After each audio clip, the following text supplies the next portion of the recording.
Hi, my name is Austin Connors. I'm going to be talking about my time as an in-casting intern through the CEA program. So to go through the first competency with global intercultural fluency. So I learned through our bi-weekly calls with Franz, and then some of the reading and some just outside research that the Dutch have a really good work-life balance. So they obviously value working hard when it's time to work, but also to give you time and space, I guess, to have a good work-life balance. That's why I say this life-work balance. They really value, obviously working hard, but I guess playing hard, and the fact that they kind of value and give you, for example, they give you like a certain day off to have a parent day and, to spend time with your kids, which I thought was pretty cool. Um, Called my supervisor, Lee. Sometimes we talk about this on our calls too. You walk me through things like the termination process and, kind of how difficult that is for employers, but as employees, it really benefits them. You have to obviously go to court, and it's this whole process. And meanwhile, the employee would still be getting paid. Then we also talked about, just kind of like salutations and greetings in Dutch with Lee. And Lee is actually from Michigan. So he said that he's been learning these along the years too. So that was kind of a fun little thing that we did, was kind of throw salutations back and forth in Dutch language. Moving forward would be professionalism and work ethic. So through the readings, it talked about it, and actually one of the TED Talks talked about mentioned the Dutch having being low in the hierarchy scale. So that means they expect workers to know how to do things when they're like assigned it, but also at the same time, access to superiors is not as difficult, say, in an American culture where you have to go to your manager, they go up to their manager if they need something, and it's kind of this thing that keeps going up and up. In Dutch culture, you kind of have access to all that. Speaking on my term, in terms of my job, it's a very laid back environment. That's something that I really appreciated. The supervisor was, I guess, really chilled and relaxed and made it a very easy work environment. That's something too that I guess Dutch culture is known for, having this kind of laid back environment. It's not so, I guess, corporate in American terms. And then something to note too from that I've talked about with Lee, talked about with Franz, is that I guess there's less of a filter. So, they say things how they are. They don't really beat around the bush. It's kind of important that, I guess in America, people kind of beat around the bush and kind of don't really tell things how it is. But I guess in Dutch culture, they'll just tell you straight up. Oral and written communication.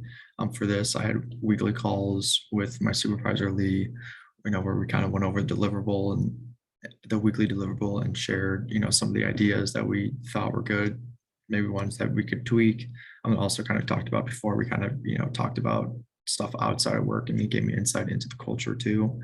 But once again, Dutch are very straightforward in both styles of communication, oral and written.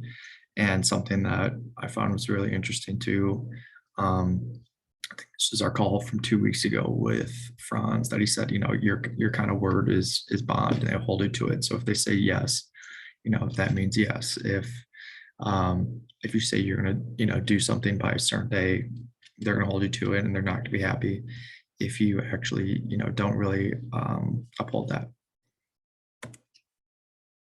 So for teamwork and collaboration, the Dutch as a whole are very consensus driven. So that means they don't really necessarily place value on your title itself. Everyone could share your thoughts and opinions, and it is valued like, I guess some of the higher up people would be. Everyone has a say, everyone is heard, no matter what. So I thought that was pretty interesting. And then just as a whole, you're trusted more over time. So the Dutch kind of take a little bit of time to build up a relationship with you, a working relationship. My personal experience, I guess that I kind of noticed that, but it wasn't too much. But as the weeks went on, my supervisor Lee would kind of give me more, I guess, insight to his life outside of work. So I guess this kind of relates to it as well. And then for teamwork, I worked some weeks hand in hand with the former intern that actually went through the CA program. His name was Andy Zhao. So for some weeks, I worked hand in hand with him, and then my supervisor Lee kind of put me in contact and said, "Hey, if you need kind of help, this is the guy to turn to." So for some weeks, I definitely did that. So for critical thinking and problem solving, I guess, prior to going into this, I had no experience with this software beforehand. It's a talent agency management software. So like I said, I really had no working knowledge, how it worked, what are some of the features it did. So I kind of had to problem solve and, spend outside time to figure out how it works and what are some of the more marketable features. And then I had to come up with a creative way to differentiate themselves in the marketplace. So it is kind of the marketplace isn't really that big right now. I'd say there's several huge competitors that kind of take up all the market on itself. So with that, I kind of had to come up with a creative way to differentiate myself, look up, who can we target to start this thing off. And I felt like I came up with some pretty good ideas for the company. And then critical thinking and problem solving. So these weekly deliverables, this is kind of left up to my interpretation how to go about it. My supervisor basically said that, like, hey, you know, you figure out how to do this, and then you just present it to me, and then we'll talk it over. He said, we didn't really have an action plan on how to go about certain things. He kind of left it up to my interpretation and my doing. So that was kind of a challenge too originally, but I overcame this. Digital technology. So we used Zoom and WhatsApp to communicate. I would have weekly calls with him on Thursdays or Fridays. And then during the week, if I needed like anything in particular, we'd send WhatsApp messages. So that was the first time I've really used WhatsApp. So that was kind of new to me as well. And then obviously kind of talked on earlier. So talent agency management software. Like I said, I had no working knowledge of it prior. And that was basically what we're trying to sell. So I had to learn that in and out and learn some of its capabilities. And then also too, I had login features to the software too. So I was given access to the tool, and I got to see firsthand and spent, extra time digging and, figuring out how to kind of navigate this thing. And then leadership. So to be in, I guess Lee was kind of a laissez-faire, had a laissez-faire management style, like I talked on earlier. He's like, hey, I'll leave it up to your interpretation. You go about it how you want to. I'll stay out of your way. So yeah, like I said, he kind of left it all up to me to figure out. Wasn't really, I guess, the American way. Would be like a democratic where, they would kind of, hey, you do this, and then you kind of go from there. So kind of, I guess, more structured in that sense, but this was kind of a different management style, which is good exposure for sure.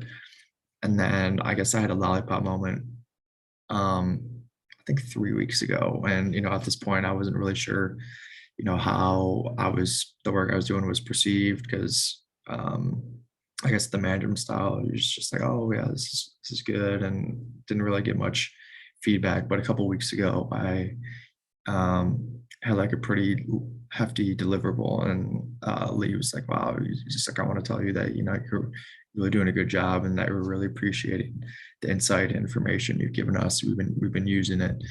And he's taken it to some of his coworkers and as well, and then talked about it. So I thought that was a pretty good feeling.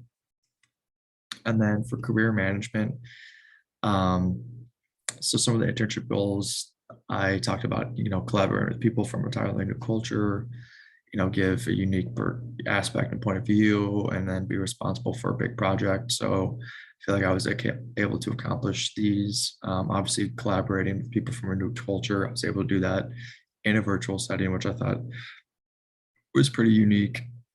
And then give company a different aspect and point of view. So I was kind of gave them information and, different people and agencies that they can target that they weren't necessarily looking to target beforehand. I kind of talked about how there's like these creator slash influencer agencies that are popping up, and my supervisor was actually really open to the idea. Wasn't really familiar with it beforehand, and then responsible for big projects. So each week I had a weekly deliverable that in turn was going to create an all-encompassing marketing plan. So that's what my deliverable this week is kind of putting all them together along with one or two more deliverables, and then making this final marketing plan. And then something that was interesting too is, obviously working in a virtual environment, I don't think it was a hindrance at all. So, if anything down the line, I know there's a lot of more virtual job opportunities that have opened up, across the United States. That, I've worked in this environment. I have experience now, and it's not going to be a hindrance moving forward. And that's all I have. Thank you very much for watching.